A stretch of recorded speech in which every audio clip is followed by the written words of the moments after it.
My name is Caroline Palmer, and my featured DL of the week is Florida Memory.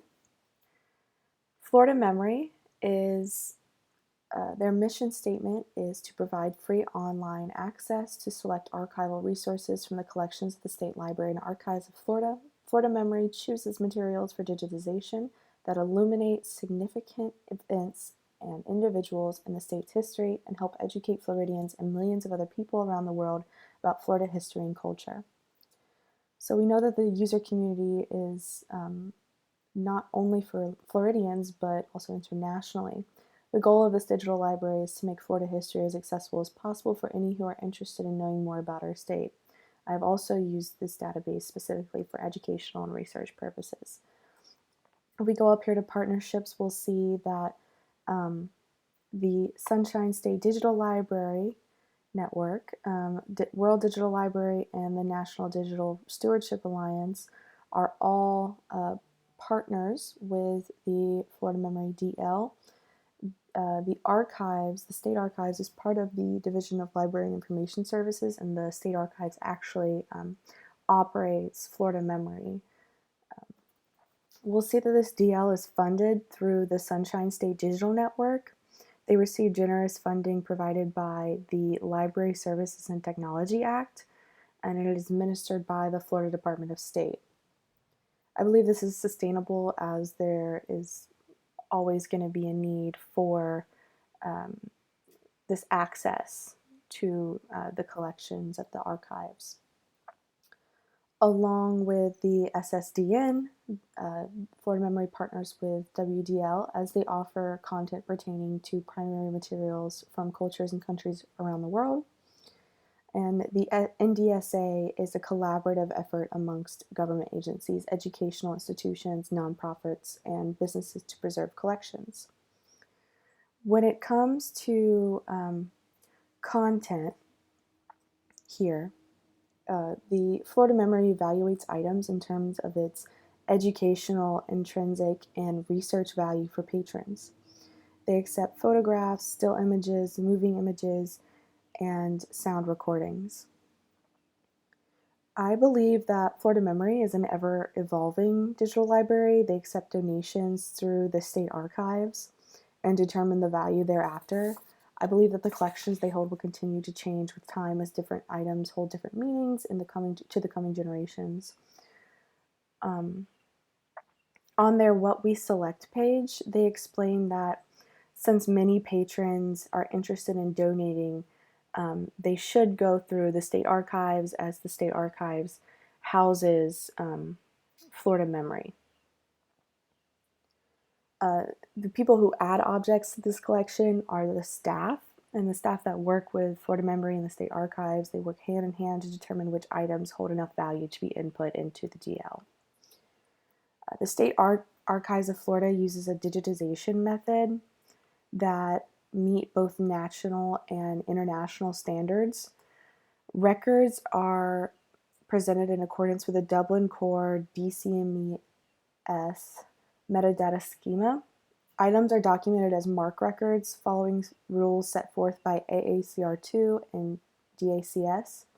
Controlled vocabularies used are AAT, AFSET, DCMI type vocabulary, the Library of Congress authorities such as LCSH and LCNAF, and the State Archives of Florida Local Authority file. And as we've already stated, the DL portion of Florida Memory is specifically to locate resources. All physical objects have a digital counterpart, but you may only retrieve resources in person at the State Archives of Florida. So the access policy here is it's available freely on the web. If you would like to research the items more, you must go and have an in-person meeting at the library or at the archives. Patrons can conduct services via the Discover drop-down bars on the Florida Memory home site. This yields a page where all collections are listed in alphabetical order. So you'll see here. And they also have a short description of the collections. For more detailed searches, you'll have to go to the State Archives of Florida homepage and search in their Library Archives catalog. You can browse through the collections in alphabetical order or jump to one based on these links over here.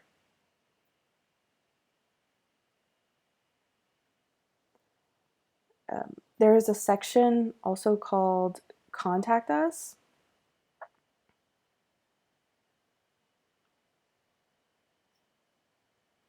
And in this section, you will find an email address for archive references. You will find phone numbers for archives references, audio archives, and photo and video archives. They also provide a physical address for in-person meetings. As for any help or instruction found online, I couldn't locate any. I ran into the same issue as a student, and back when in-person meetings were still allowed, I went to the state archives and asked for help locating my resources. Florida Memory does state on the site that they only offer the website as a more widely available free service. They still operate mostly at their physical location. So as for knowing about which files, DBS, servers, we don't know where they reside, but I do know that since Florida Memory is housed within the State Archives of Florida, I'm led to believe that it is within the same building that we see here at this address. I believe that this DL provides better places to start with your research. If you would prefer not to do an in-person meeting, you can check out this link here in the drop-down. Research tools in the drop-down bar, Learn. This section gives you different guides to different collections, such as women's history and Florida governors, and it will direct you to relevant locations, collections housed within the state archives. As we'll see here, there's a brief introduction and a PDF here.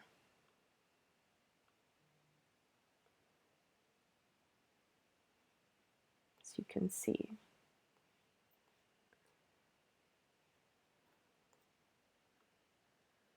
Now, one thing I did think was interesting were the publications that are housed here. Let me see if I can find them. The Floridiana articles.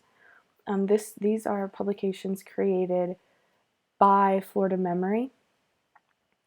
And as you can see, they're an ongoing series of articles that use the collections of the archives and State Library of Florida to illustrate the history of our state. So we have here using tax rolls for family history research, and there we go.